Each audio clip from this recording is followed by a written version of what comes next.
Thank you for being with us today on Sacred Spaces. I am Merritt Maloof Plumb. And I'm Jennifer Dixon. Sacred Spaces is a weekly podcast that Jennifer and I get together and discuss the philosophies, the kind of mystical sides of yoga. And we have been doing a mini-series on the yamas and niyamas. And we are now on the third Niyama. Fourth. Which is because we the did. fourth. Yeah, the fourth. yeah. Yes. Not funny, because last week I couldn't remember them. And yeah, this is like a... That's why we're so good together. Ah. The fourth. So the yamas Niyama. and the niyamas are the first two limbs. There's 8 limbs of yoga. That's where you get Ashtanga yoga. And we're going to be journeying through all of the limbs here on Sacred Spaces. But there are 5 yamas, which we've already done. So make sure you subscribe to this channel. It's either down there or down there. And I don't ever know which way to point. And now we are moving on to the niyamas. And we are on number 4. Yes. We've already covered Saucha. That was the first one, purity. And then we covered Santosha, second one, that was contentment. And then last week we covered tapas. That one was a heavy one. Yes. That one was a very self-discipline. I think that's the struggle for a lot of folks. And today we are going to be covering Svadhaya. Yes. The fourth one, which is self-study. So before we go, the niyamas are things we want to cultivate. I loved how you used that a few weeks ago. The things that we want to grow in our lives, and the yamas are the ones that we might want to bring back, take back. So. Right. But if you're in alignment with the true yogic path and you're practicing all the limbs, then it becomes a natural way of living, a clean and simple way that you live, and it doesn't feel restrictive. Correct. It's not they call it a restraint in the West, but it's really like just when you're living in alignment with the divine, which is what yoga helps you reach, then these things are just your natural state of being. And to be nonviolent, to speak your truth, to, you know, all these things are just, it's natural. It's not like you're forcing yourself. Exactly. And it actually can come into this practice of self-study. Oh, it's very much. Because it's one of those things where the more we get to know ourselves, the more we get to realize what we're doing that isn't edifying that the divine nature inside of us, or that isn't making us better. Right. And the self-study is, it's more than just reading and like memorizing things. It means more like the Vedas and the sacred text, and then taking that experiential knowledge and applying it to your life, meditating on it, so that you're like, because a lot of times we have conflicts in our mind over one thing or another, and we tend to get in these negative thought patterns, and like you were saying, the guilt and things like that. And these sacred texts teach us how to live in alignment with the divine. And so you take that self-study, and self is important because you're not just studying the text and reflecting on the teachings, you're bringing that to self. Yep. And living in accordance to. And the beauty of it is it's an ongoing practice. It's always evolving. You have to get in there and make it a practice to uncover these things, these truths, if you will. Yes. You have to, it's kind of like digging for buried treasure. That we've told that story before, where the soul is hidden. And actually in this book, we've been referring a lot to the yamas and the niyamas by Deborah Adele, and I'll put a link down below. It is a great book. She actually told the story, we've told it in a few times, I believe, in this podcast, about where the soul is hidden. She told it a little differently than... Yeah, she did. It's more like God putting the divine. Where should we put the divine? Yes. And it's inside of us. And the interesting thing about it is we get... This is really hard for me because I have 2 little ones, and I'm trying to pay attention to the stories that I tell them and the truths about themselves that I'm telling them.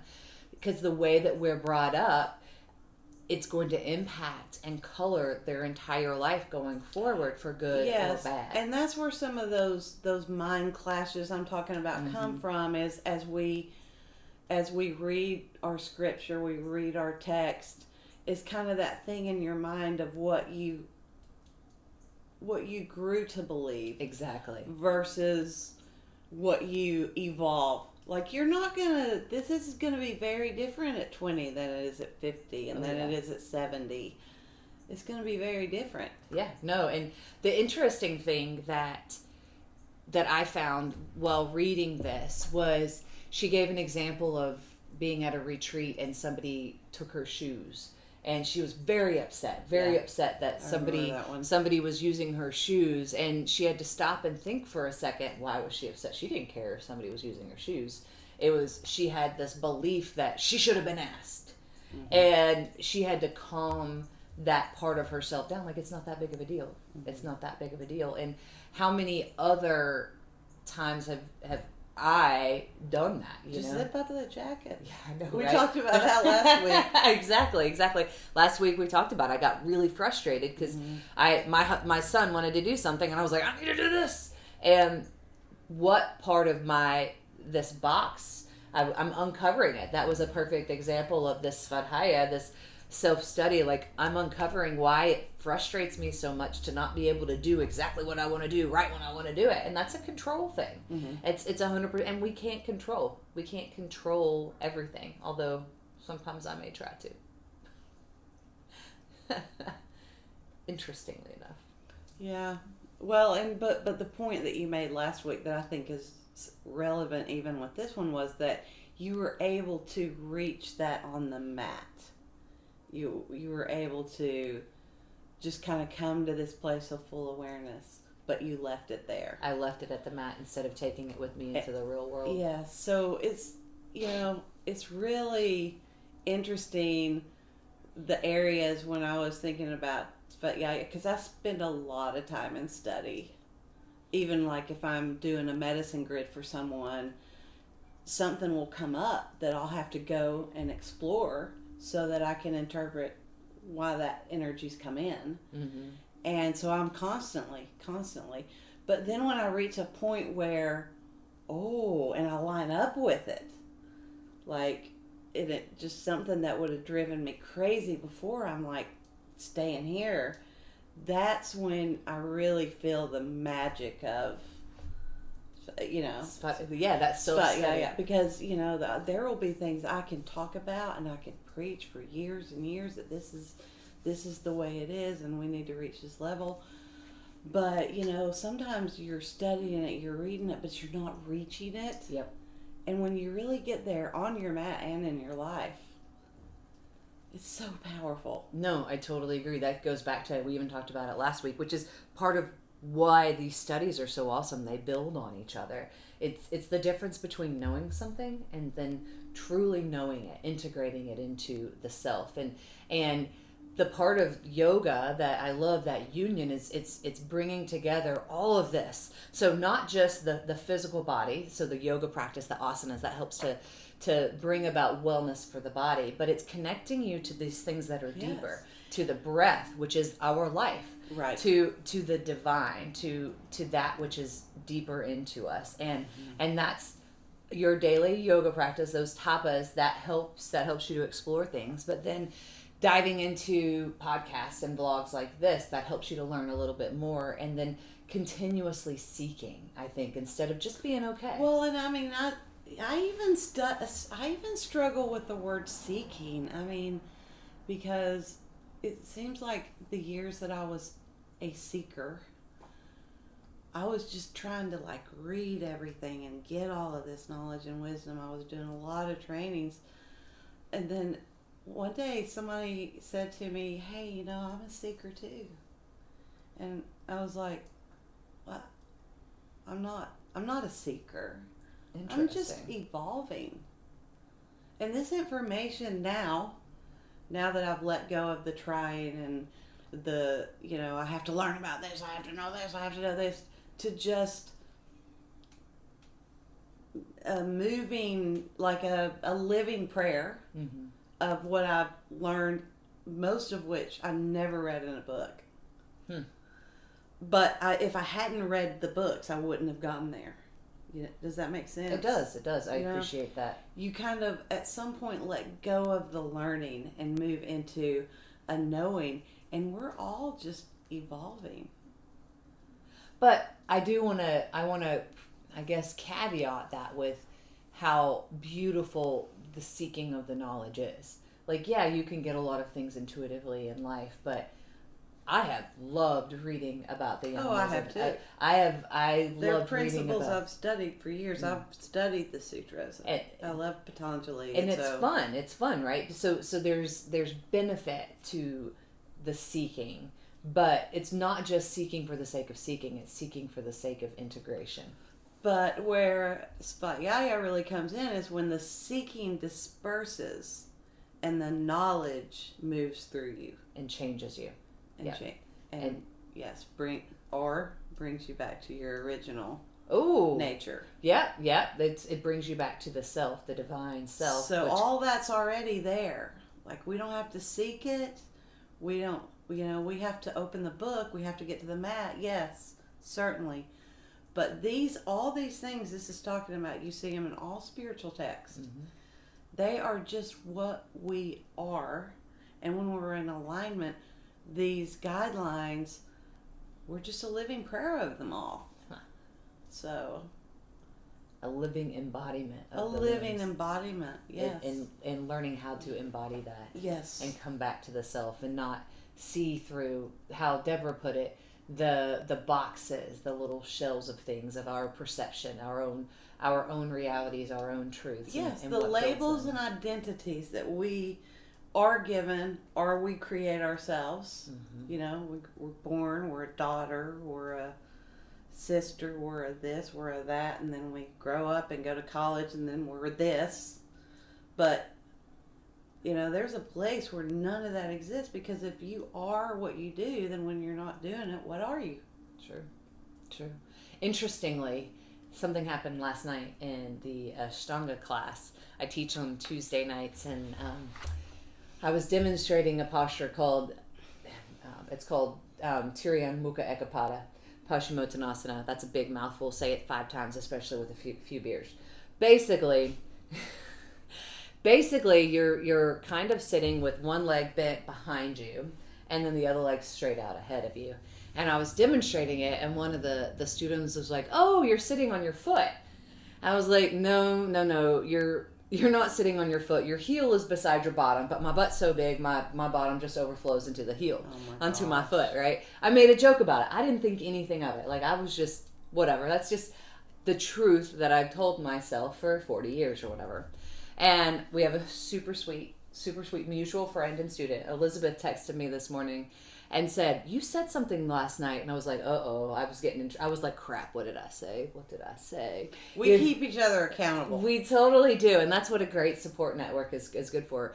I was like, "What did I say?" And she goes, "You said something about, that, and your butt's not too big. You're beautiful." It was a very sweet and gentle reminder of the box that I have labeled in my own personal perception. And it just comes out automatically. I didn't even think about it. I didn't think about it. It was just, whatever. And it was funny to me, but it was self-depreciating. And it wasn't a edification, a nice thing to say about this temple. Like, I was divinely made this way, and if I don't like it, or if I talk bad about it, what is that saying about the divinity that made me, created you? Mm-hmm. And so I agree, and I do it too. Like, they just pop out. They do, and it takes a gentle reminder and that self-study of, like, what is that truth? Why is that a truth for me? No, that's not a truth. That's not really true, And so, anyway, Svadhaya it's a wonderful way to, I feel like, open your eyes. And like, why do I feel that way? Why is it so upsetting? And one of the things that she quoted in the book, now I'm going to have to find it, was talking about Anthony DeMello calls these belief systems, like these whys, models of reality. We are happy when people, things conform, and unhappy when they don't. People and events don't disappoint us. Our models of reality do. It is my model of reality that determines my happiness or disappointments. Like that one I was reading this in the I like to do a lot of reading late at night in the tub because it's kind of one of the only times that I'm alone at this stage in my journey, and I'm trying I love it. I love having like my wild and crazy life or whatever, but it was also where I read. And I hit that and I was like, oh man, what about these projections, if you will, are making me happy or making me angry or frustrated? And it was eye-opening. And they're really just habits. Yeah. They're just habits of thinking. I call them mind viruses. Oh, I love that. And there's a whole study about mind viruses written by Bruce Lipton. It's called The Biology of Belief. We're going to have to link that below. And he goes through and he looks at all these things that we pick up along the way and we're taught that aren't in alignment with that which created us. And so Svadhaya to me is about shifting those, using these spiritual texts, whatever those are for you or whatever inspires you, using those to, bring higher awareness, to help lessen the mind chatter. We want the mind to be our servant, not us a slave to our mind. Exactly. So studying these things help us to reach that state where hopefully we can become the living embodiment of the teachings. I loved that. Yeah. So, and we're talking about this in regard to yoga, but the yamas and niyamas can be applied to any path that you're on. You don't have to be a yogi or into Ashtanga for these yoga concepts to help bring you your best life. She had a really good experiential knowledge practice in the book, and I don't know if you practiced it or not, but I didn't. I read that, and then the next thing was she said, okay, now come up with 5 words to describe the world. I was like, okay, and I was like, huge, beautiful, full of adventure and opportunity, and that was like only 4. I was like, oh, why can't I think of a 5th one? Like I just stopped there and I read it, and then she went on to explain like those words that you use to describe the world are your projections, or what you see. And at least yours are pretty positive. That's true. That is true. I tried this on my husband, and his first one was busy.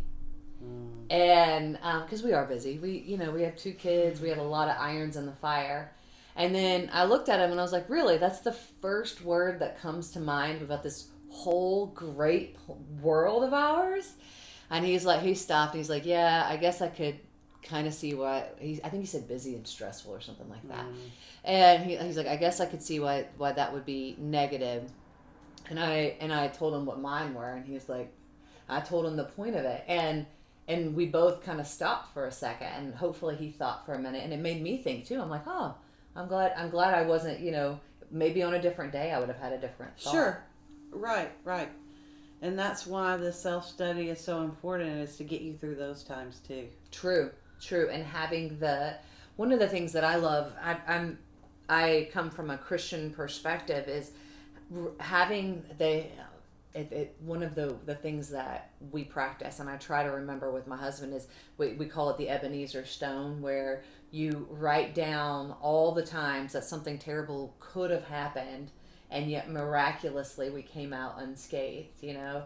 And it's those Ebenezer Stones, those memories of, the times that things shouldn't have worked out and they did, that keep you strong in those times. Just like the self-study, like unboxing these. If you can remember, this might be painful to look at it right now, but in times past when I've dealt with it, it's turned out okay. Yes. And I think that's a beautiful, I don't want to just say preservation, but just like practice and a way to control the mind virus. Yes. Like, yeah, all hell might be breaking loose right now, but it's broken loose before, and it's kind of been okay. Yeah. Yeah, but the mind viruses, and now we have them even with physical health. Like, you'll have something come up and you've never heard of it before, and it's like, it's almost like a computer virus. It's like 2, 4, 6, 8, and it duplicates and infiltrates until it's just everywhere. It's so true. And, it's so true. You see that with all kinds of things. In social media, you can watch the trends of it coming and the way people are putting things out there, and then the next thing you know, you're like, oh, I'm starting to believe it. It's getting in there. And we have got to practice self part is very important here. Study to make sure that we're staying in alignment, staying pure, letting that fire from the top of us, keep us stoked, keep us burning, keep us moving the toxins out. And purifying us and helping to illuminate. That's the other thing about fire. Last week we talked about fire, how you can, if it's a good enough fire, you can put a wet log on and it'll burn it, and the fire becomes one with that log. But it'll burn metal. It'll burn anything. It can, but it also illuminates.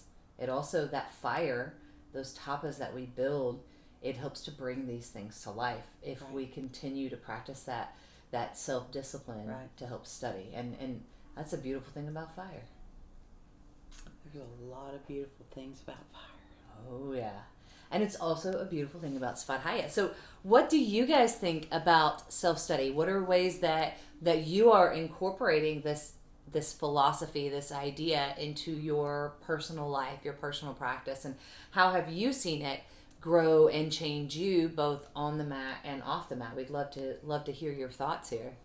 Yes, we love exploring these concepts with others, and so please like and subscribe. Yeah. And you can find us on all the major podcast platforms. Oh, and you mentioned something, and I'm going to go ahead and put you on the spot. So you mentioned something about doing grids. How can someone find you if they want to know what on earth is a grid and how can I take part in that? Yeah, so basically they're healing grids that I send energy medicine through. And you can find me on Facebook. It's the Energy Center.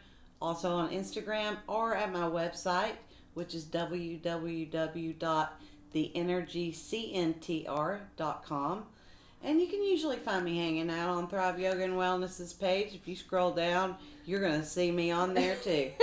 So we welcome you to be a part of our community and our beautiful, sweet tribe. Thank you so much for watching. And until next week, y'all have a good one. Namaste. Bye-bye.